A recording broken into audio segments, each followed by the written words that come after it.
ಎಲ್ಲ ಕನ್ನಡದ ಮನಸ್ಸುಗಳಿಗೆ ನಮಸ್ಕಾರ. ಆಕ್ಷನ್ ಸಿನಿಮಾಗಳಲ್ಲೇ ಹೆಚ್ಚು ನಟಿಸೋ ಪ್ರಭಾಸ್ ಆಗೊಮ್ಮೆ ಈಗೊಮ್ಮೆ ಬೇರೆ ಸ್ಟೋರಿಗಳನ್ನ ಆಯ್ಕೆ ಮಾಡಿ ಪ್ರಯೋಗ ಮಾಡ್ತಾರೆ. ರಾಧೆ ಶ್ಯಾಮ್ ಚಿತ್ರದಲ್ಲಿ ರೊಮ್ಯಾಂಟಿಕ್ ಫ್ಯಾಂಟಸಿ ಕತೆ ಹೇಳಿದ್ದ ಪ್ರಭಾಸ್ ಇದೀಗ ರಾಜ್ ಸಾಬ್ ಅನ್ನೋ ಹಾರರ್ ಕಾಮಿಡಿ ಥ್ರಿಲ್ಲರ್ ಚಿತ್ರದಲ್ಲಿ ನಟಿಸಿದ್ದಾರೆ. ನೆಗೆಟಿವ್ ಕಾಮೆಂಟ್ಸ್ ಬಂದ್ರು ರಾಜ್ ಸಾಬ್ ಭರ್ಜರಿ ಕಲೆಕ್ಷನ್ ಮಾಡ್ತಿರೋದಂತೂ ಸುಳ್ಳಲ್ಲ.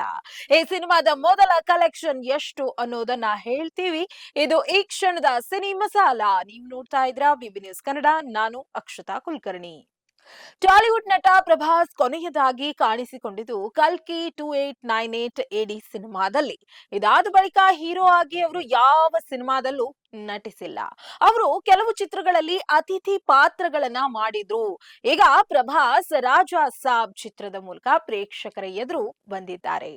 ರಾಜಾ ಸಾಬ್ ಸಿನಿಮಾ ಮೊದಲ ದಿನದ ಕಲೆಕ್ಷನ್ ಹೇಗಿದೆ ಎಂಬುದರ ಲೆಕ್ಕ ಸಿಕ್ಕಿದ್ದು, ಈ ಚಿತ್ರ ಅಭಿಮಾನಿಗಳಿಂದ ಉತ್ತಮ ವಿಮರ್ಶೆ ಪಡೆಯದಿದ್ರು ಮೊದಲ ದಿನ ಒಳ್ಳೆಯ ಗಳಿಕೆ ಮಾಡಿದೆ ಎಂಬುದು ವಿಶೇಷ. ಪ್ರಭಾಸ್ ಕಥೆ ಒಪ್ಪಿಕೊಳ್ಳುವಾಗ ಸಾಕಷ್ಟು ಗಮನ ಹರಿಸ್ತಾರೆ. ಅವರು ರಾಜಾ ಸಾಬ್ ಚಿತ್ರವನ್ನ ಒಪ್ಪಿಕೊಂಡಾಗ ಎಲ್ಲರಿಗೂ ಅಚ್ಚರಿ ಆಗಿದ್ದಂತೂ ಸುಳ್ಳಲ್ಲ. ಈ ಸಿನಿಮಾ ಹಾರರ್ ಕಾಮಿಡಿ ಶೈಲಿಯಲ್ಲಿ ಮೂಡಿ ಬಂದಿದೆ. ಈ ಚಿತ್ರ ನೋಡಿದ ಅನೇಕರು ನೆಗೆಟಿವ್ ಆಗಿ ವಿಮರ್ಶೆ ನೀಡಿದ್ದಾರೆ. ಅಭಿಮಾನಿಗಳಿಗೂ ಸಿನಿಮಾ ಇಷ್ಟ ಆಗಿಲ್ಲ ಎಂದೇ ಹೇಳಬಹುದು. ಈ ಸಿನಿಮಾ ಮೊದಲ ದಿನ ಕೇವಲ 45 ಕೋಟಿ ರೂಪಾಯಿ ಗಳಿಕೆ ಮಾಡಿದೆ. ಪ್ರೀಮಿಯರ್ ಶೋಗಳಿಂದ ಚಿತ್ರಕ್ಕೆ 9.15 ಕೋಟಿ ರೂಪಾಯಿ ಹರಿದು ಬಂದಿದೆ. ಎಲ್ಲವೂ ಸೇರಿದ್ರೆ ಸಿನಿಮಾ ಕಲೆಕ್ಷನ್ 54 ಕೋಟಿ ರೂಪಾಯಿಯಷ್ಟು ಆಗಿದೆ. ರಾಜಾ ಸಾಬ್ ಚಿತ್ರ ಒಪ್ಪಿಕೊಳ್ಳೋಕೆ ಪ್ರಭಾಸ್ ಸ್ಪಷ್ಟನೆ ನೀಡಿದ್ರಂತೆ.